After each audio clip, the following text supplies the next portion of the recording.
Bonjour à tous. Voici donc l'histoire de la chimie organique. Alors le mot chimie est dérivé du terme ancien alchimie, directement tiré de l'arabe alchémie. C'est la science qui étudie la composition de la matière et ses transformations par réaction chimique. La chimie est une science divisée en plusieurs branches. Par exemple, il y a la biochimie, qui étudie les réactions chimiques dans les milieux biologiques, les cellules, les protéines. Il y a la chimie analytique, c'est l'étude des méthodes d'analyse pour connaître la composition, par exemple, d'un échantillon. Il y a la chimie des matériaux, il y a la chimie inorganique, ou alors on appelle ça la chimie minérale. Ça concerne la description et l'étude des éléments chimiques. Il y a la chimie organique, et la description et l'étude des composés comportant un squelette d'atomes de carbone. Il y a la chimie physique, c'est l'étude des lois physiques, des systèmes et procédés chimiques. Ces principaux domaines d'étude comprennent la thermochimie, la cinétique chimique, l'électrochimie, la radiochimie et la spectroscopie.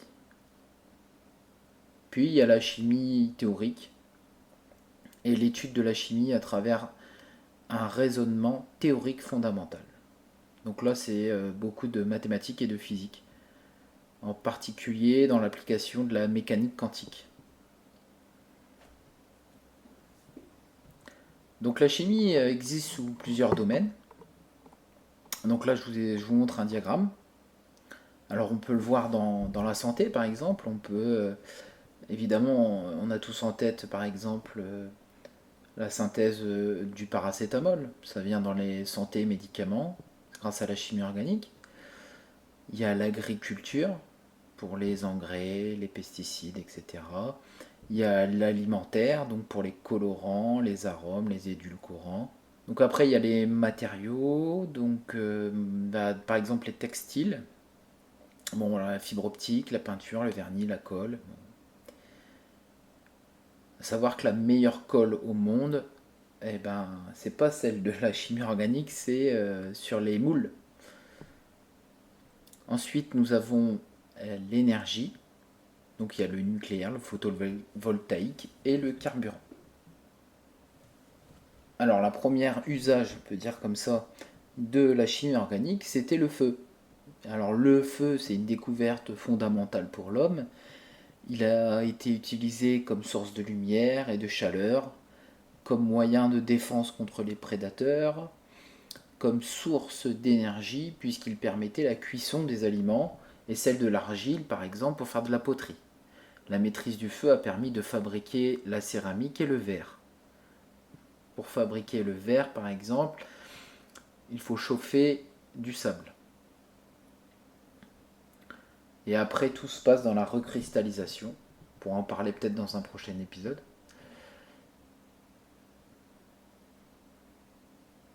Et donc, comme on a fait brûler le feu, on a eu du charbon de bois. Et le charbon de bois est également utilisé comme pigment dans les peintures préhistoriques, dans les grottes. Il sera par la suite également utilisé comme combustible. On a tous en tête l'été, un petit barbecue, et on a notre petit charbon de bois. Alors il y a les colorants. Les colorants naturels étaient extraits de végétaux, d'animaux et de minéraux et utilisés comme teinture pour les vêtements.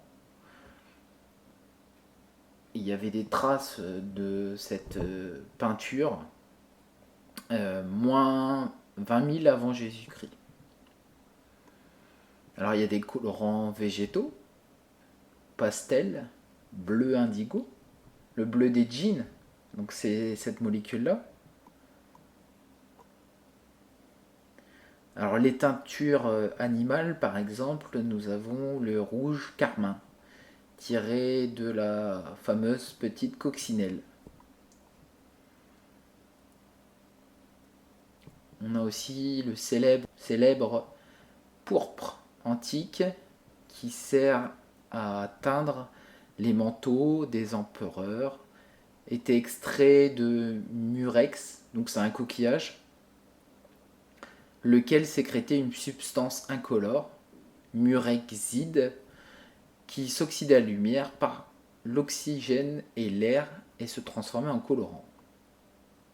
Alors par exemple, le premier remède, le premier texte connu sur la médecine par les plantes est gravé sur une tablette d'argile, rédigée par les Sumériens.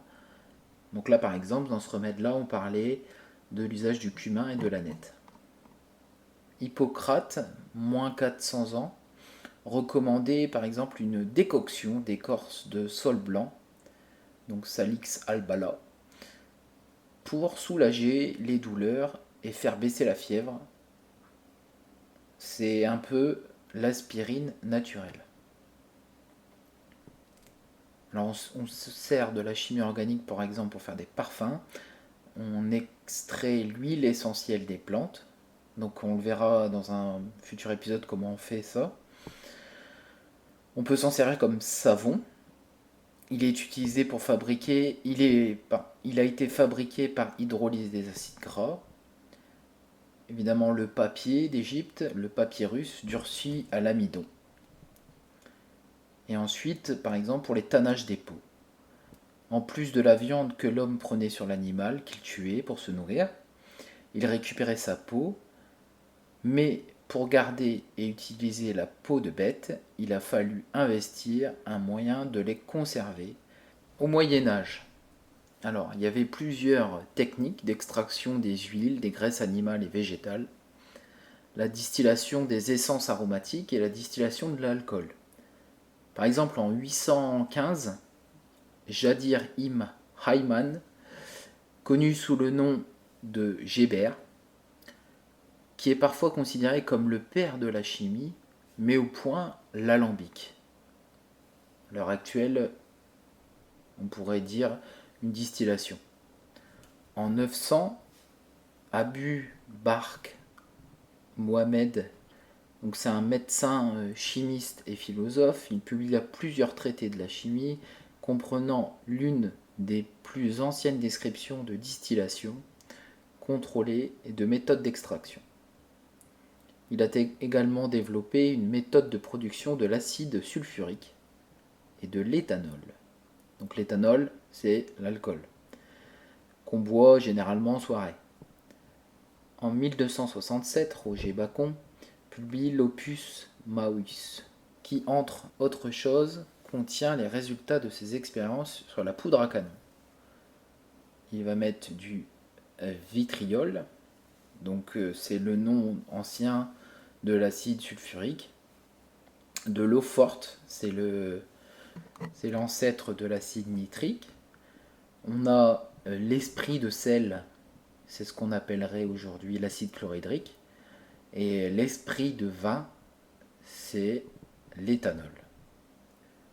Ils étaient philosophes un peu sur les noms à l'époque. Alors le début de la chimie organique, ça commence en 1805 avec Friedrich Serturmer qui isole la morphine. En 1820, il y a Joseph Cavento et Pelletier qui isolent la quinine et la caféine. Donc la quinine on s'en sert comme un médicament. Je vous mets une fiche dans la description si ça vous intéresse. En 1823, Eugène Chevreul, lui, il arrive à produire du savon. En 1825, Michael Faraday isole le benzène, le premier composé aromatique. Alors les composés aromatiques, ça forme un cycle. On verra ça plus tard. Donc, ce qui est intéressant aussi, c'est par exemple en 1827, William Prout classe les biomolécules en divers groupes, toujours utilisés aujourd'hui. Donc vous connaissez bien, donc c'est les glucides, les protéines et les lipides. En 1828, Friedrich Müller réalise par hasard la synthèse de l'urée, un constituant de l'urine, c'est une molécule organique, à partir du cyanate d'ammonium. C'est un réactif inorganique, et de ce fait, il montre que un composé organique pouvait être obtenu à partir d'un composé inorganique. En 1853, Charles Gerhardt réalise la synthèse de l'aspirine. En 1874, Jacobus van 't Olff et Achille Lebel proposent indépendamment et simultanément la théorie de l'atome de carbone asymétrique. C'est la naissance de l'astérochimie. En clair, les molécules dans l'espace ont un sens et n'ont pas forcément les mêmes effets. On en reparlera plus tard. Alors, les avancées de la chimie organique au XXe siècle. Donc, il y a plusieurs médicaments et colorants qui ont été découverts. Alors, par exemple, il y a la morphine, c'est un extrait de pavot, donc c'était isolé et purifié en 1805. La formule moléculaire a été déterminée 40 ans après, et la structure complète est déterminée en 1925. Alors, il y a eu une grande découverte sur le cancer du sein avec le Taxol. Ça a une propriété antitumorale. Donc ça a été isolé en 1962. La structure sera déterminée en 1971 et la synthèse totalement achevée en 1994. Donc dans la chimie organique, il y a plusieurs groupes de composés qui portent chacun un nom.